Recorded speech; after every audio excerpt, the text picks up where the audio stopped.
First Democrat joins congressional DOGE caucus. So the fact that there is something called a DOGE caucus is something that I find extremely concerning. Whatever you do, don't Google that. You might get put on a list.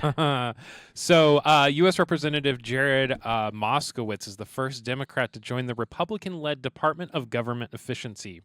Now, you may be wondering who Jared Moskowitz is.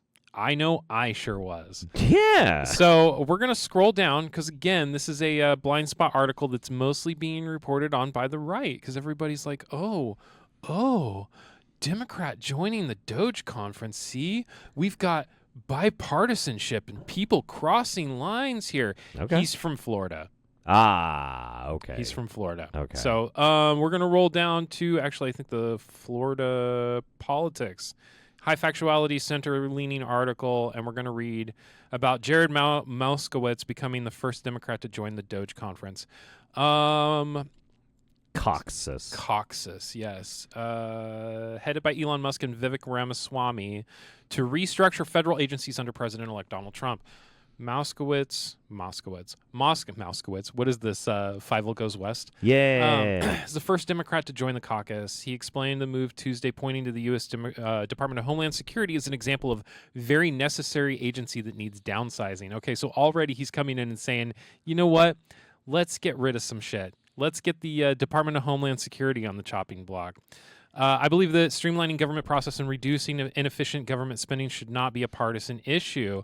I've been clear that there are ways that we can recognize our government to make it work better for the American people. Wow, this just sounds so great. It's interesting, though, because like the Department of Homeland Security was a very, very right-leaning push. Like that was George Bush after 9/11.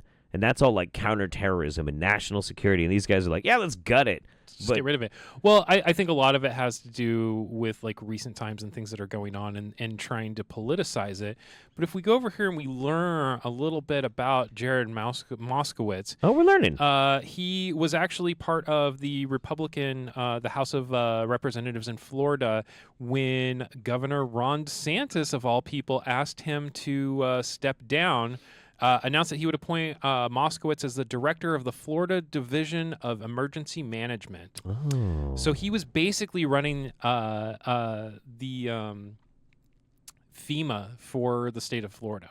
Right. And then he also took a headline in the COVID-19 pandemic, and he was described as someone Moskowitz was called the master of disaster by several news publications for his handling of the COVID-19 pandemic. That's amazing. So, I'm also looking at this here. Like, I was kind of like browsing over your shoulder while you were talking about that.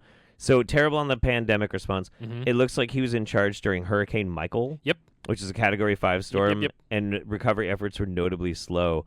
That's awesome. Yeah, this guy is terrible. He is technically a Democrat, sure, but that's not like we're not crossing party lines here. This guy is partisan to the other side.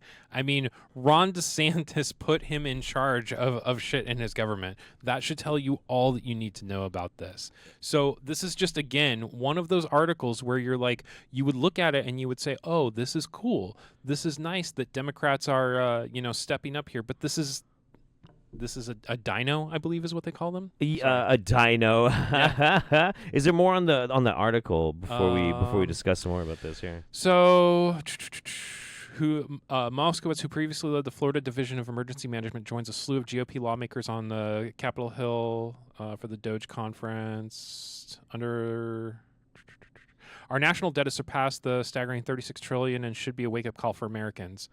But Republicans are just as much to blame for that as Democrats. I don't know why. Yeah. Well, and a lot of that comes down to, and that's kind of like the back end information on it. Yeah. Mm-hmm. It's fascinating because people who always talk about the debt, they don't really quite understand how national debt works as far as like on a national level. We have to have debt. Like that is part and parcel of having an economy in the global stage and engaging in trade. You will always have debt. You don't want to have zero debt. That's not how it works.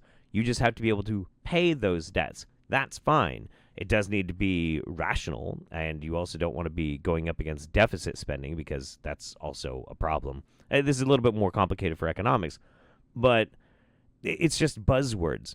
It's weird that the Department of Government Efficiency is going to hire somebody who is not efficient and is proven to have a track record of being bad at it. I think it tracks with everything else that's going on. I don't get. Is it like the name, the Department of Government Efficiency? Is that like ironic? They put Elon Musk in charge of it. Of course, it's ironic. Look at what he did to Twitter. It's he's gonna do the same to the country. That's incredible. I am at a loss, and this is why I'm not even reading these entire articles. I'm just showing you guys enough. Like, look at this. This is what's going on. It's absolutely bananas. Holy shit! Yeah, I'm at a loss. I'm blown away by this shit. It's very entertaining. It's very, very entertaining. But yeah, this is the world that we're in right now. Yep. Yeah. Well, you know what? At least there's some bipartisanship, and we can all sleep soundly tonight. That we can hold hands and kumbaya.